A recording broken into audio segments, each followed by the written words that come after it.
Hello everyone, welcome back to my video study hub. So today we are going to start new chapter of land law, and basically we focus on the UP land revenue code. So before starting with this code directly, we will a little bit introduce what is land law for the new student who just join from school. ठीक है, तो देखो वैसे तो जो third या second semester में जिसके कॉलेजेस में ये लेट सब्जेक्ट स्टार्ट होता है they are well known about this, but कभी कभी कुछ colleges first semester second semester के अराउंड में ही ये लॉ लग देती हैं. ठीक है, लैंड लॉ. तो उस केस में आप क्या करो, थोड़ा सा मतलब मैं उन बच्चों के लिए एक्सप्लेन कर रही हूँ जो इसके लिए बिल्कुल न्यू है लॉ. तो land law is all about governing law that govern a land. ठीक, ऐसे लॉ जो लैंड को गवर्न कर रहे हैं. ठीक है, उसके position, use, transfer, management, everything, सारी चीज़ related to law of land. Okay, तो ओवरव्यू, जनरल ओवरव्यू है ये, बहुत लंबी क्लास नहीं होगी. फिर उसके बाद हम लोग पार्ट पार्ट में करेंगे important definition and everything. So let's begin with the overview of this chapter land law. तो देखो, सबसे पहले एक एग्जांपल लेते हैं. एक बिल्डिंग है ए की और एक बिल्डिंग है बी की. ठीक है, और ये दोनों बेटे हैं मिस्टर एक्स के. ठीक, ये वाले भी और ये वाले भी. ओके, मिस्टर एक्स हो गया. अच्छा, इनकी एक बेटी भी है सी. ठीक, ये यहाँ रहती हैं.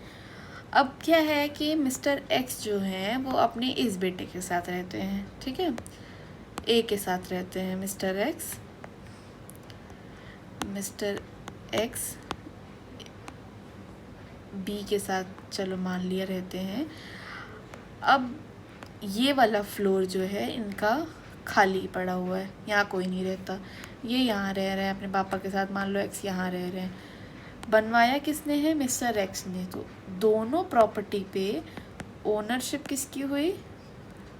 मिस्टर एक्स की हुई. ठीक है, अब हम बात करें पोजीशन किसकी है. पोजीशन मतलब सिंपल होता है कि जो वहाँ पे रह रहा है, जिसके अंडर में वो है. और ओनरशिप क्या हुआ? ऑन पेपर की बात हो रही है, किसका है ज़मीन, किसके नाम पे रजिस्टर्ड है, वो बात करता है. ठीक है, पोजीशन जो करेंटली वहाँ रह रहा हो, उसका ख्याल रख रहा हो, रिपेयर करा रहा हो, ये सारी चीज़ें होती हैं पोजीशन.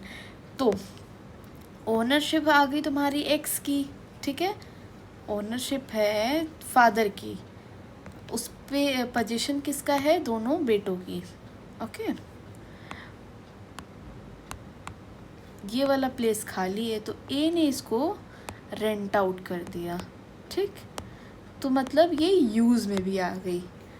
अब जो मिस्टर एक्स हैं उनको लग रहा है कि मेरी जो सी बेटी है इसको कुछ नहीं मिला, तो इसमें से एक पार्ट इन्होंने इसको ट्रांसफ़र करने की सोच ली.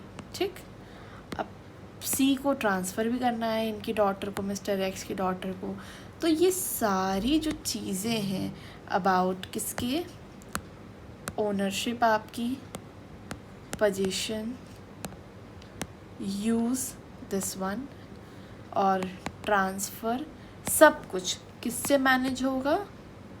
It will managed and administration by land law. ठीक है, अगर वही चीज़ यूपी में बात करें अगर हम, तो वो डेवलप्ड होता है this UP land revenue code से. ठीक है, अच्छा, अब हम बात करते हैं डायरेक्ट टू द एक्ट कि क्या है ये एक्ट. मैंने सिंपल बता दिया लैंड लॉ क्या होता है. कोई भी लॉ जो गवर्न करती है रिलेटेड टू लैंड. ठीक है, अब देखो यहाँ लिखा हुआ है कि जो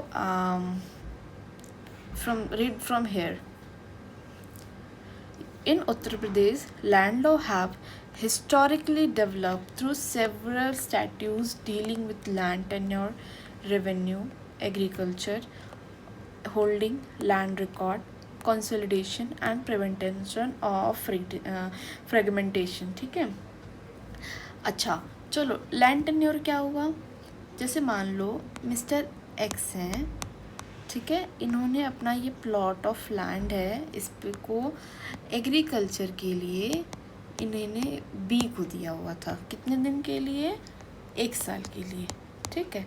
1 साल बाद मिस्टर बी को इनको वापस करना था। तो ये क्या हो गया? लैंड टेन्योर, मतलब एक टाइम, ठीक है। लैंड टेन्योर, कोई भी आपकी डीलिंग जो एक टाइम बाउंड से फिक्स हो वो हो गया। फिर आपका बात करता है revenue. What mean by revenue? In law revenue means income. अब 1 साल के लिए दे रहे हो आप, एक टाइम तो फिक्स कर दिया, पर जब दे रहे हो तो एक पैसा भी तो फिक्स करोगे कि हाँ आपको, मैं आपको दे रहा हूँ तो इन कंसिडरेशन आपको मुझे कितना देना पड़ेगा, वो भी तो फिक्स करोगे। तो रेवेन्यू हो गया आपका, ठीक। आपका क्या, सबसे पहली चीज़ क्या हो गई आपकी? मिस्टर एक्स को क्या मिल रहा है? 1 मिनट। मिस्टर एक्स ने क्या दिया? लैंड दिया, ठीक। उस पर टाइम को बता दिया कि मैं 1 ईयर के लिए दे रहा हूँ, for example. Okay, this is not this in example.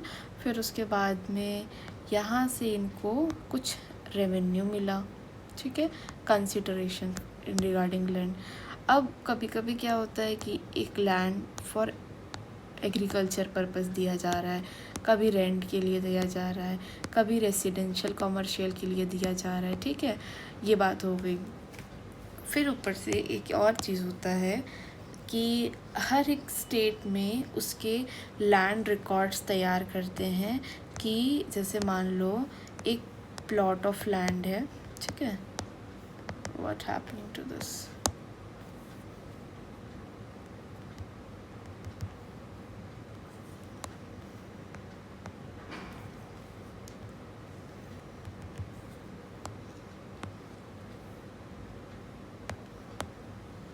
Oh God.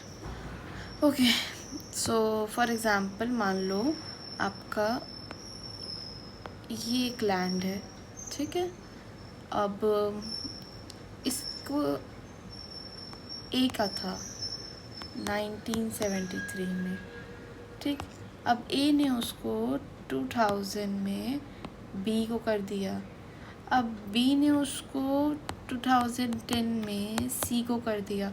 तो ये पूरा जो रिकॉर्ड है वो भी लैंड लॉ देखता है, ठीक है, मतलब लैंड रिकॉर्ड।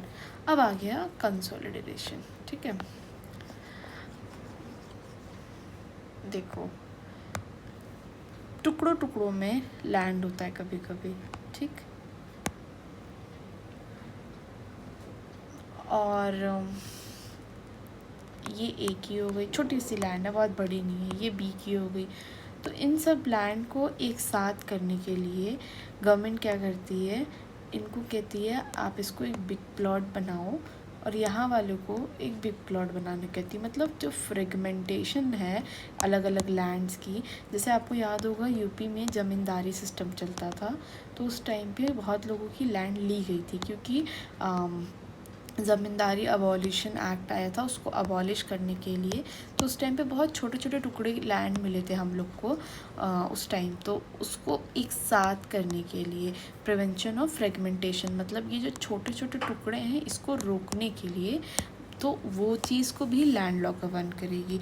अब इसके लिए बहुत सारे अलग अलग लॉज बने, ठीक है। जैसे यूपी ज़मींदारी हो गया, और rent control, municipality and panchayat, बहुत सारी चीज़ें थी। तो इन सारी चीज़ों को, हालांकि I am not sure about panchayat, पर बहुत सारे डिफरेंट लॉज को जब आपस में एक बना दिया गया, सारे इनको कंबाइन कर दिया गया, उसको बोलते हैं UP revenue code. And that's the only reason कि यहाँ पे एक्ट वर्ड यूज़ नहीं होता है। अभी मैंने जो स्टार्टिंग में पूछा कि यहाँ पे एक्ट क्यों है, कोड क्यों नहीं है, तो यही रीज़न है, क्योंकि यहाँ पे बहुत सारे लॉ को कंसोलिडेट किया गया है, ठीक है। इसी वजह से ये एक पर्टिकुलर एक्ट नहीं है, ये एक प्रॉपर कोड है, ठीक। ओके, चलो लेट्स मूव फर्दर। थोड़ी सी ये वीडियो लंबी होगी क्योंकि ये हमारी इंट्रोडक्शन वीडियो है। सो the principal modern legislation in Uttar Pradesh Revenue Code 2006, which consolidate and amend several laws related to land revenue, and land administration in state. The code deal broadly with revenue. ठीक है, एक minute, revenue से बात, revenue administration, right and liabilities of a person holding agricultural land. ठीक, rights की भी बात करता है, रेवेन्यूज़ की भी बात करता है, टेन्योर की भी मतलब टाइम की भी बात करता है, असेसमेंट और कलेक्शन की भी बात करता है, प्लस मेंटेनेंस, ठीक है, record transfer, succession, agriculture partition, management, easement, settlement, certain land related to dispute, जैसे मिस्टर एक्स है, सॉरी मिस्टर ए है और बी है, इनके बीच में एक लड़ाई हो रहा है तो डिस्प्यूट भी सेटल करता है, तो ये सारी चीज़ों, ठीक है। तो और गवर्नमेंट लैंड है, उनकी भी मैनेजमेंट, अपील, रिवीजन, हर एक चीज़ का वो डील करता है इस चीज़ से, ठीक है। चलो ओके, तो यहाँ पे ये कुछ पॉइंट्स हैं जहाँ पे बता रहा है कि किस चीज़ से ब्रॉडली डील करता है. It's just a basic introduction video where I covered what is land law, ठीक है, not about UP land law. अब हम जब सेम अगर बात करें लैंड लॉ की, तो यूपी लैंड लॉ में भी ये हम ब्रॉडली कह सकते हैं कि डील करते हैं इन सब चीज़ों से. Revenue, time, tenure, assessment, collection, maintenance, dispute settlement, appeal, बहुत सारी चीज़ें हैं, ठीक है. तो ये सारी चीज़ें आपकी इस वीडियो में कवर हुई हैं. नेक्स्ट वीडियो में हम देखते हैं अगर इम्पॉर्टेंट डेफिनेशन या फिर जो भी आता है, अभी वो मैंने तैयार नहीं किया है. सो अगर आई नो थोड़ा सा कंफ्यूजिंग है स्टार्टिंग में, जो न्यू है उनके लिए, जो पढ़ चुके हैं थोड़ा बहुत लॉ उनके लिए तो नहीं है. बाकी ऑल द बेस्ट. समझो, नहीं कुछ आए तो मुझे कमेंट